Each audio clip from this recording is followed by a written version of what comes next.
Everyone, আমি পায়েল। আমার নতুন একটি ভিডিওতে সবাইকে এত এত ভালোবাসা। আশা করি আপনারা সবাই খুব ভালো আছেন আর আমরাও কিন্তু বেশ ভালোই আছি। আজকে হলো মঙ্গলবার, কাল থেকে কাঞ্চনের আবার অফিস শুরু হয়ে যাচ্ছে। আজকে ছুটির শেষ দিন, গোল্ডেন উইকে। আজকে প্রচণ্ড বৃষ্টি হয়েছে। কালকে ভাগ্যিস একটু বিকাল বিকাল করে বের হয়েছিলাম, নয়তো আজকে সারাদিন তো ঘরবন্দি থাকতে হবে আমাকে, কারণ এই শেষের দিকটায় কাঞ্চন আমাকে নিয়ে খুব একটা বাইরে বের হতে চায় না। আর আজকের আবহাওয়াটা না বৃষ্টি, সারাদিন ঝিরঝির ঝিরঝির করে বৃষ্টি হবে, কিন্তু ভালো লাগছে। শীতের প্রকোপটা যেহেতু নেই, গরম তো প্রায় পড়ে গেছে বলাই যায়। তবে জাপানের এই পাগল করা ওয়েদার, তাকে তো বোঝা বড় দায়। কখন বৃষ্টি, কখন ঝোড়ো হাওয়া, কখন মেঘ, আবার কখনো ঝকঝকে রোদ্দুর, কিন্তু বোঝা বড় দায়। কিন্তু বেশ ভালোই লাগছে আজকে। বেলা এখন প্রায় 12টার মতো বাজে। রান্নাঘরে যা যা রান্না হবে আজকে, যা যা বলতে কি শুধু মাছের ঝোলই রান্না করব, এক তরকারি মাছের ঝোল। তো সেই সমস্ত জোগাড় যন্ত্র করে এসেছি। চলুন রান্না করতে করতে বাকি গল্পগুলি করি।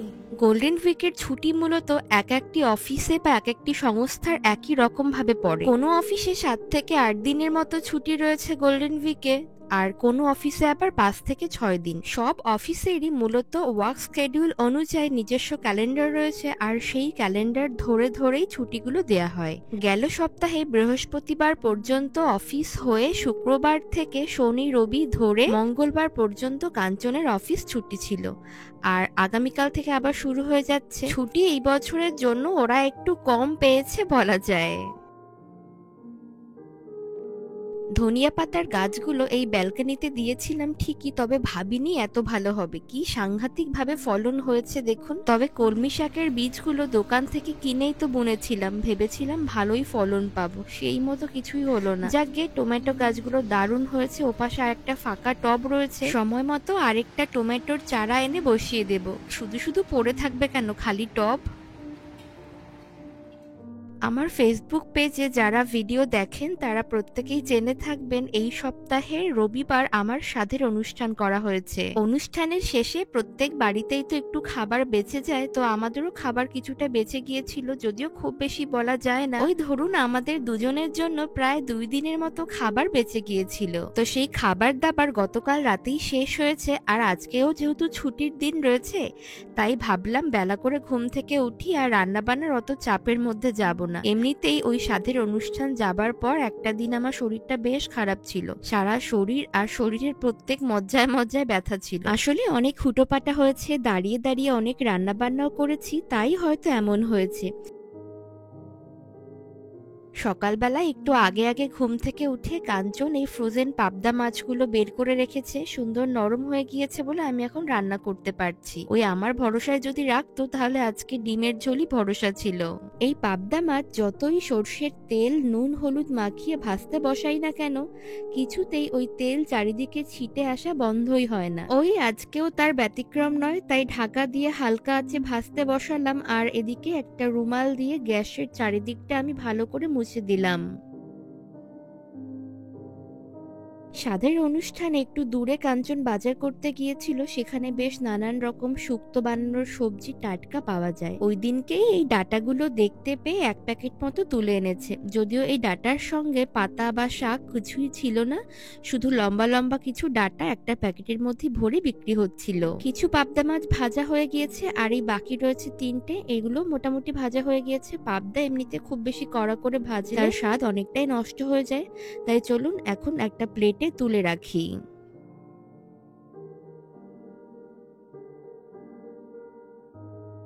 প্রায় 4 বছর মতো আগে, ওই ধরুন 2021-এর শুরুর দিকে যখন দেশে গিয়েছিলাম, আমাদের কল্যাণীতে মোড়ের যে স্টোরখানা আছে সেখান থেকে এই মশলা দানিটা কিনে এনেছিলাম। ভীষণ ভালো। এরকম মশলা দানির মধ্যে নানান রকম মশলা সাজিয়ে রাখলে যেমন ব্যবহার করতে সুবিধা, তেমনি দেখতেও ভালো লাগে। একটা পাত্রের মধ্যে সব রকম মশলা রাখার তো এটাই সুবিধা, একটা জিনিস বের করো, সব মশলা বেরিয়ে গেল, ব্যাস যখন যেটা দরকার রান্নায় ব্যবহার করো। ওদিকে মাছগুলো তুলে নেবার পর ওই একই ফ্রাই প্যানে আমি তেলের মধ্যে সামান্য জিরে, শুকনো লঙ্কা, তেজপাতা আর একটু রাঁধুনি দিয়েছি। রাঁধুনি সব রান্নায় প্রায় আমি ব্যবহার করি। আসলে আমার মায়ের বাড়িতে এই রান্নায় রাঁধুনির ব্যবহার ভীষণভাবে রয়েছে, আর শাশুড়ি মা ব্যবহার করেন জিরে, তো আমি দুটোই দিতে স্বাচ্ছন্দ্য বোধ করি। সেই ফোড়নের মধ্যে সরু সরু করে কাটা আলু, ডাঁটা সবকিছু সুন্দর মতো দিয়ে দিলাম। অল্প নুন হলুদ দিয়ে বেশ কিছুক্ষণ ভেজেছি। এইবার ভাজার পর এর মধ্যে আবারও প্রত্যেক দিনের কিছু মশলা যোগ করলাম, যেমন হলুদ গুঁড়ো, অল্প জিরে গুঁড়ো আর কিছুটা লঙ্কার গুঁড়ো। ঝালের জন্য শুধু শুকনো লঙ্কার গুঁড়োই ব্যবহার করেছি, আর রঙের জন্য সামান্য একটুখানি কাশ্মীরি লঙ্কার গুঁড়ো। আজকে বাড়িতে কাঁচা লঙ্কা ছিল না, তাই কাঁচা লঙ্কাটা আর দিতে পারলাম না। যাই হোক, মশলার সাথে আলু ডাঁটা বেশ সুন্দর মতো কষিয়ে নিয়ে এইবার ঝোলের জন্য বেশ খানিকটা পরিমাণ গরম জল দিয়ে দেব। আসলে আলু ডাঁটা সবই তো সুন্দর মতো সিদ্ধ হবে, তাই জলটা একটু বেশি করে দিচ্ছি। সাথে কিছু টমেটো টুকরো দিয়ে ঢাকা দিয়ে দেব। পাবদা মাছের মাত্র 2 রকম পদই আমি প্রথম থেকে ট্রাই করেছি। একটা হলো সর্ষে পোস্ত আর ধনিয়া পাতা ছিটিয়ে, আর অন্যটা হলো আলু, বেগুন, টমেটো দিয়ে বেশ ঝোল ঝোল করে। তবে আজকে আলুর সঙ্গে ডাঁটা দিলাম, জানি না কেমন খেতে হবে। আসলে ডাঁটাগুলো আনার পর রান্না করার জন্য আমি বেশ উৎসুক ছিলাম, তার উপর দেশীয় সবজি, তাই ভাবলাম পাবদার ঝোলে দিয়ে দেখি। ডাটা আলু একসঙ্গে ভেজে কষালাম মশলা দিয়ে, পরে আবার আলু তুলে ডাটাগুলোকে ঝোল থেকে উঠিয়ে ভাগ ভাগ করে দিলাম, তাও ডাটা গলছে না। কি বিচ্ছিরি যে ডাটাগুলো, মানে আমি এখন ভাবছি আমার মাছগুলোই জলাঞ্জলি না যায়। তারপরে আবার ভালো করে জল দিয়ে জাল দিয়ে নুন হলুদ আবার সব দিলাম, মাছ টমেটো দিয়ে এখন একটু ঢাকা দিলাম, জানি না কেমন খেতে হবে। ধনিয়া পাতাগুলো অনেকটাই বড় হয়ে গেছে, তাই ভাবলাম তরকারিতে আজকে একটু বাড়ির গাছের ধনিয়া পাতা ইউজ করবো। তো এখন আমি ব্যালকনিতে এসে ধনিয়া পাতা ছিঁড়বো আজকে প্রথমবারের মতো। এই যা হওয়া হয়েছে ঘন, যদি এগুলোকে না তুলি না ভালো হবে না বাদবাকিগুলো, সেই কারণে মাঝখান থেকে কয়েকটা তুলে রান্না করলে একটু ফাঁকা হবে, তাহলে গ্রোথটা একটু ভালো হবে।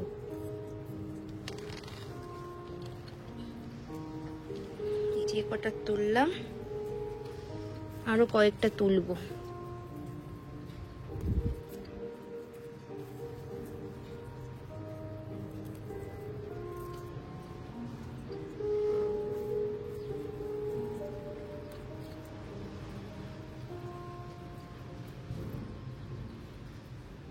এখানকার দোকানগুলোতে প্যাকেটে ভরে যে ধনিয়া পাতাগুলো বিক্রি হয় সেগুলোর সুবাস অতটাও না সুন্দর না। আমাদের দেশে শীতের শেষের দিকে দেখবেন যে ধনিয়া পাতা বিক্রি হয়, সেগুলো হাতে ধরলেই বেশ অনেকক্ষণ গন্ধ থাকে, আর এই বাড়িতে বোনা ধনিয়া পাতাগুলোর হয়েছে হুবহু একই রকম সুগন্ধ।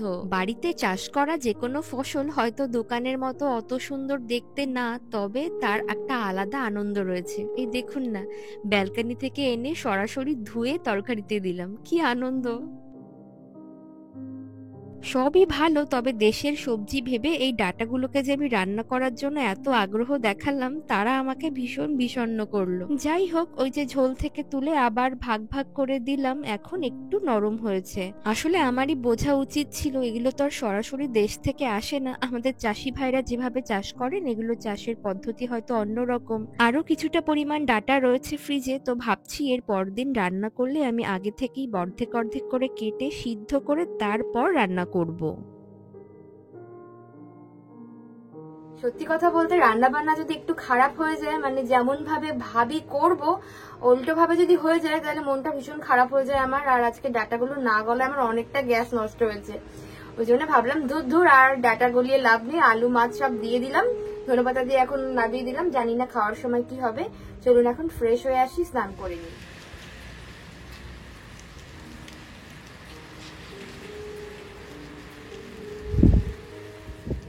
দেখলেন, সবে এখন দুপুর, বাইরে কিরকম ঝাঁকিয়ে বৃষ্টি এসেছে। আজকে আর মনে হয় না বাইরে বের হতে পারবো। আর এদেশে প্রচন্ড বৃষ্টিতেও এলোমেলো দমকা হাওয়া বয়, এমন অনেকবার হয়েছে জানেন। ওয়ার্ক প্লেস থেকে ফেরার পথে ছাতা গিয়েছে আমার ভেঙে ওই দমকা হাওয়ায়, আর আমি বৃষ্টিতে একেবারে কাক ভেজা হয়ে বাড়িতে ফিরেছি। যাগ্গে, যেদিন যায় সেদিন তো আর ফিরে আসে না। তবে এখন চলুন গরম গরম ধোয়া ওঠা ভাত আর মাছের ঝোল দিয়ে দুজনে মিলে জমিয়ে বৃষ্টির দিনে লাঞ্চ সেরে ফেলি। আর ভিডিওটা এখানেই শেষ করছি। ভালো লাগলে লাইক, কমেন্ট, শেয়ার, সাবস্ক্রাইব করতে ভুলবেন না। দেখা হচ্ছে পরবর্তী নতুন কোনো ভিডিওতে। সবাই খুব ভালো থাকবেন, সুস্থ থাকবেন। Tata, bye bye.